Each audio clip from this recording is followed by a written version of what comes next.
change the cards we are dealt, just how we play the hand. If I don't seem as depressed or morose as I should be, sorry to disappoint you. And I assure you, I am not in denial. It's not like I'm not aware of what's going on. My family, my 3 kids, my wife, we just decamped. We bought a lovely house in Chesapeake, Virginia, near Norfolk, and we're doing that because that's a better place for the family to be down the road.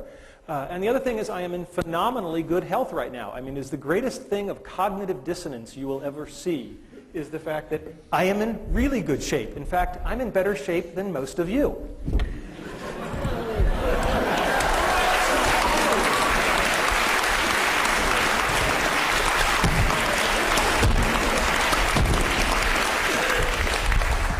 So anybody who wants to cry or pity me can come down and do a few of those, and then you may pity me.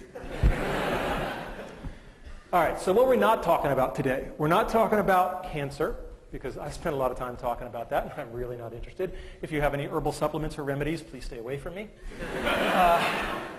And we're not going to talk about things that are even more important than achieving your childhood dreams. We're not going to talk about my wife, we're not talking about my kids, because I'm good, but I'm not good enough to talk about that without tearing up. So we're just going to take that off the table. That's much more important. And we're not going to talk about spirituality and religion, although I will tell you that I have experienced a deathbed conversion. I just bought a Macintosh.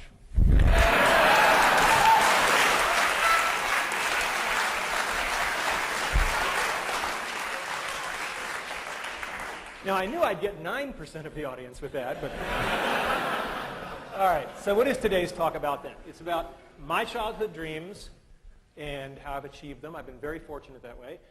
How I believe I've been able to enable the dreams of others. And to some degree, lessons learned. I'm a professor. There should be some lessons learned. And how you can use the stuff you hear today to achieve your dreams or enable the dreams of others. And as you get older, you may find that enabling the dreams of others thing is even more fun. So what were my childhood dreams? Well, I had a really good childhood. I mean, no kidding around. I was going back through the family archives, and what was really amazing was I couldn't find any pictures of me as a kid where I wasn't smiling, right? And that was just a very gratifying thing. There was our dog, right? Aw, thank you. And there I actually have a picture of me dreaming. Right? And I did a lot of that, There's a lot of wake-ups, it was an easy time to dream. I was born in 1960, right? When you're 8 or 9 years old and you look at the TV set and men are landing on the moon, anything is possible. And that's something we should not lose sight of, is that the inspiration and the permission to dream is huge. So what were my childhood dreams? You may not agree with this list, but I was there. Being in zero gravity, playing in the National Football League, authoring an article in the World Book Encyclopedia. I guess you can tell the nerds early. Being Captain Kirk. Anybody here have that childhood dream? Not at CMU, no. I wanted to become one of the guys who won the big stuffed animals in the amusement park, and I wanted to be an Imagineer with Disney, right? These are not sorted in any particular order, although I think they do get harder, except for maybe the first one. Okay, so being in zero gravity. Now, it's important to have specific dreams. I did not dream of being an astronaut, because when I was a little kid, I wore glasses, and they told me, oh, astronauts can't have glasses. And I was like, I didn't really want the whole astronaut gig. I just wanted the floating. So, and as a child, prototype 0.0. But that didn't work so well.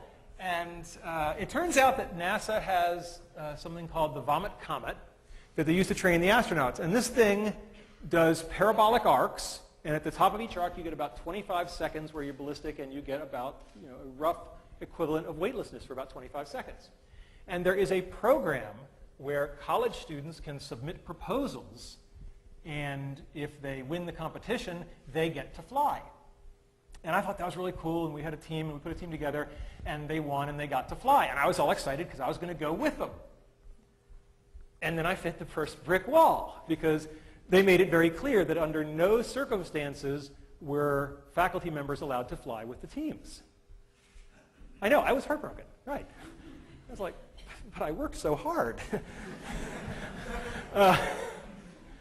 And so I read the literature very carefully, and it turns out that NASA, it's part of their outreach and publicity program, and it turns out that these students were allowed to bring a local media journalist from their hometown.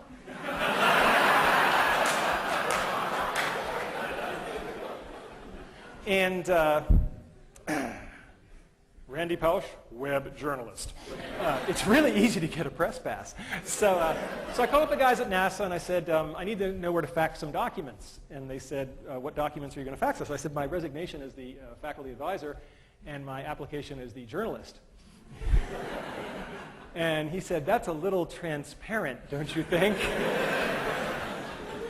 And I said, yeah, but our project is virtual reality, and we're going to bring down a whole bunch of VR headsets, and all the students from all the teams are going to experience it, and all those other real journalists are going to get to film it.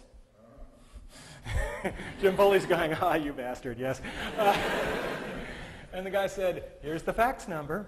So, and indeed, we kept our end of the bargain, and that's one of the themes that you'll hear later on in the talk, is have something to bring to the table, right, because that will make you more welcomed. And if you're curious about what zero gravity looks like, hopefully the sound will be working here. It's on. All right, go get him, Mozzie. This is fantastic. It's just amazing. It's nothing like I expected. We are having a great There I am. I don't think any of us have had this so far. This is awesome. You got one, Mozzie. That's good. Got a ball for you, Bonds. You do pay the piper at the bottom. So, childhood dream number one? Check. All right, let's talk about football. My dream was to play in the National Football League. And most of you don't know that I actually no. No, I did not make it to the National Football League. But I probably got more from that dream and not accomplishing it than I got from any of the ones that I did accomplish. I had a coach. I signed up when I was 9 years old. I was the smallest kid in the league by far. And I had a coach, Jim Graham, who was 6'4". He had played linebacker at Penn State. He was just this hulk of a guy, and he was old school. Okay, I mean really old school. Like he thought the forward pass was a trick play. And he showed up for practice the first day, and you know, this big hulking guy. We were all scared to death of him, and he hadn't brought any footballs. How are we going to have practice without any footballs? And one of the other kids said, excuse me, Coach, but there's no football. And Coach Graham said, right, how many men are on a football field at a time? So he said, 11 on a team, 22. And Coach Graham said, all right, and how many people are touching the football at any given time? Well, one of them. And he said, right, so we're going to work on what those other 21 guys are doing. And that's a really good story because it's all about fundamentals. Fundamentals, fundamentals, fundamentals. You've got to get the fundamentals down because otherwise the fancy stuff isn't going to work.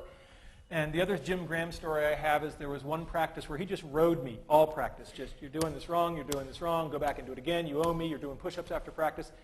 And when it was all over, one of the other assistant coaches came over and said, yeah, Coach Graham rode you pretty hard, didn't he? I said, yeah. He said, that's a good thing.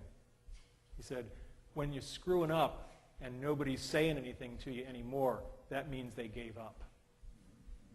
And that's a lesson that stuck with me my whole life, is that when you see yourself doing something badly and nobody's bothering to tell you anymore, that's a very bad place to be. Your critics are your ones telling you they still love you and care.